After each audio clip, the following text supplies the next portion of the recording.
What is going on, guys? My name is AK, back again with another YouTube video, and in today's video I'm bringing you my top 5 tips to absolutely dominate in League play. So hopefully you guys are going to find this video very helpful. If you do, be sure to drop a like, and with that said and done, let's jump straight into it. So tip number 1 is going to be for all of you that haven't really played competitive much, if at all, this year, and you're sort of getting into League play without actually having played the competitive side of COD already. And for that, I'd say learn all of the maps, learn all of the modes, and yeah, just get sort of knowledgeable with competitive COD. So from learning the rotations on hardpoint to knowing some bomb spots, just general information that is going to help you in your League play games. If you don't know where to find this, sorry to plug the videos, but I have actually got a playlist with all of these videos from bomb spots, spawns, rotations, all of that on all of the maps. So if that's something that you're interested in, then it definitely will help improve your game. If you don't know this, go check that out. There'll be a link in the description. But just in general, getting to sort of know the game and how the competitive maps and modes play and feel is very important for yeah, sort of knowing how to play well together in a League play environment. So if you haven't done that already, go do that. So tip number 2, I think you're going to find this one very helpful, and I'm sure you know it already, but if you can, play with teammates. I'm not talking about like loading into the game and with the people in there. I'm talking about loading into the game with a set 4-man or 3 or 2. Anything's better than going alone, because these are people that you know how good they are. Hopefully, if you're playing with them, they're pretty good, but they're certainly not going to be those bad players that I'm sure you know if you've played League play. And also, they're not going to rage quit mid-game and get annoyed at their teammates, because essentially the teammates are you, so they're not going to do that. So the more of these that you can get on your team is the less chance that you're going to get the toxic, sort of leaving early, annoying players that you don't really want to play with.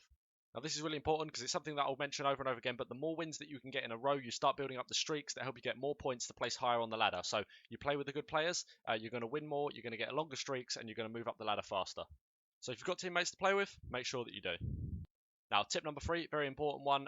You all know how annoying it is that when you're playing and one of the players on your team leaves, and then suddenly you're in a 3v4, and then another one leaves, and it's a 2v4, and then you're stuck there in the 2v4. Do you leave? I mean, you're never going to win the game. But leaving games does actually come with a penalty. You actually lose more points for leaving than you do just waiting the game out. So maybe if everyone leaves at the start and you don't want to have to wait through 6 rounds of S&D, maybe you can consider leaving. But if you're even a little bit into the game, just play it out. Even just sit and kill yourself off spawn every game just to sort of speed up how fast it goes. But essentially, this is going to mean that you don't get that massive loss and you only get, I think, a smaller loss. I think I've seen around 60 for a normal loss and then over 100 for leaving early. So don't leave the games even if your teammates have left, just because you want to minimize how much XP you're losing, even though you are going to lose the game.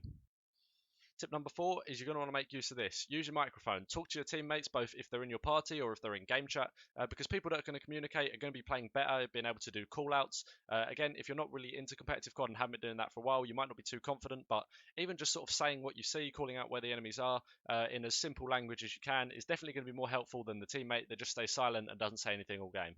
Now, this doesn't mean get on the mic and start chatting shit to your teammates, because, I mean, we all have to do it every once in a while, but it's generally better if you can just stick to what they need to know, and if they're annoying, well, hopefully they're not there next game.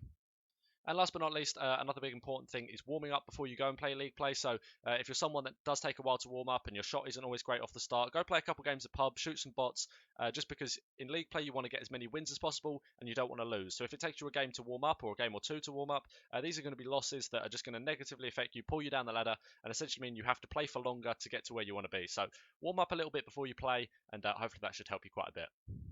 So that's it for my top 5 League play tips. Hopefully you guys found this video helpful. If you've got anything that you love to do, let me know down in the comment section below. I'm sure everyone else will find that very helpful. But with that said and done, if you enjoyed the video, be sure to drop a like, and I'll see you in the next one. Have a good one.